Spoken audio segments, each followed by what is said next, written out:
क्या भूत सिर्फ डराते ही हैं या कुछ आत्माएं सच में हमारी मदद भी कर सकती हैं? डर और रहस्यों की दुनिया में आपका स्वागत है। यह घटना मेरे स्कूल के दिनों की है, जिसे मैं कभी नहीं भूल सकता। मैं 7वीं कक्षा में पढ़ता था। हमारे स्कूल में एक पुरानी स्टोर रूम जैसी जगह थी, जहां बेकार की चीजें रखी जाती थीं। टीचर ने मुझे कमरे में बंद कर दिया। एक दिन गलती से मेरी नोटबुक घर रह गई थी। मेरी टीचर बहुत सख्त थीं। उन्होंने गुस्से में आकर कहा, जा स्टोर रूम में बैठो, जब तक स्कूल खत्म नहीं होगा तुम बाहर नहीं आ सकते। उन्होंने मुझे अंदर धकेल दिया और बाहर से दरवाजा बंद कर दिया। मैं समझ नहीं पाया कि यह सजा थी या भूलवश उन्होंने मुझे अंदर कर दिया। अंधेरे कमरे में अकेला कमरा पूरी तरह से अंधेरे में डूबा हुआ था। वहां टूटी कुर्सियां, पुरानी किताबें और जाले लगे हुए थे।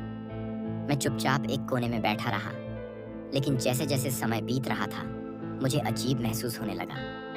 थोड़ी देर बाद मैंने दरवाजा खटखटाया, लेकिन कोई जवाब नहीं आया। शायद टीचर मुझे सच में भूल गई थी। स्कूल खत्म होने के बाद भी कोई नहीं आया। कुछ अजीब हुआ। शाम ढलने लगी और कमरे में अंधेरा और गहरा हो गया। अचानक मुझे लगा कि कोई मेरे पास खड़ा है।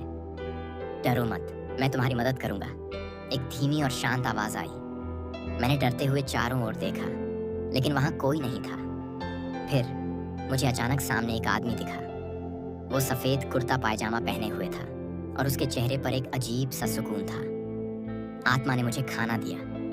उसने मेरी ओर देखा और मुस्कुराते हुए कहा, तुम्हें भूख लगी होगी, लो खाना खा लो। मेरी आंखों के सामने एक प्लेट रखी थी जिसमें गरम गरम रोटी और सब्जी थी।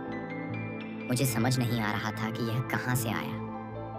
मैं डर से कांप रहा था, लेकिन मेरी भूख इतनी ज्यादा थी कि मैंने धीरे धीरे खाना खाना शुरू कर दिया।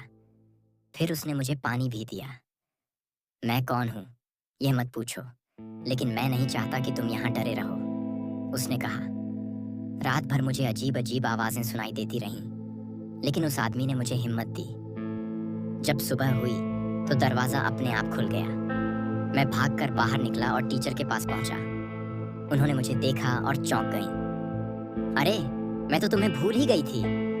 लेकिन सबसे बड़ा झटका तब लगा जब मैंने स्टाफ रूम के चपरासी से उस आदमी के बारे में पूछा। वो सुनते ही घबरा गया और धीरे से बोला, बेटा, वो कोई इंसान नहीं था, वो आत्मा थी। सालों पहले एक पुराने चपरासी को इसी कमरे में बंद कर दिया गया था और उसकी मौत हो गई थी। तब से लोग कहते हैं कि उसकी आत्मा भूले भटके लोगों की मदद करती है।